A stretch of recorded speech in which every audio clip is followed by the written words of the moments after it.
পুরুলিয়ার রাজনীতিতে বাড়ছে উত্তাপ। পুরুলিয়ায় আসছে অভিষেক, শেষ প্রস্তুতিতে সরজমিনে বিধায়ক সুশান্ত মাহাতো।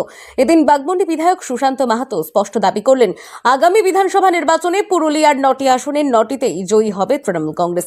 তার বক্তব্য, গত নির্বাচনে বিজেপি মানুষকে ভুল বার্তা দিয়েছিল, কিন্তু এখন মানুষ সব বুঝে গিয়েছে। দিদির উন্নয়নের পাশেই এবার পুরুলিয়ার মানুষ থাকবে। দেখুন বিস্তারিত।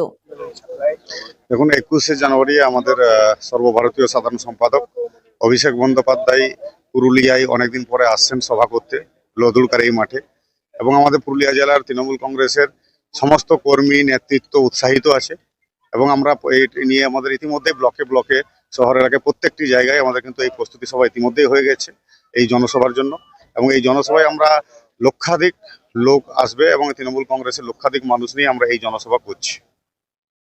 এই জেলায় তো গত নির্বাচনে আপনাদের আসন সংখ্যা খুব একটা উল্লেখযোগ্য ছিল না। এবারে কি মনে হচ্ছে? তখন একটা সময় বিজেপি বিভিন্ন ভুল ভ্রান্তি, অপপ্রচার এবং বিভিন্নভাবে ভুল বুঝিয়ে মানুষের ভোট নিয়েছিল। পরবর্তী নির্বাচনগুলোতে আপনারা দেখেছেন যে কিভাবে ভোট আমাদের তৃণমূল কংগ্রেসের বেড়েছে।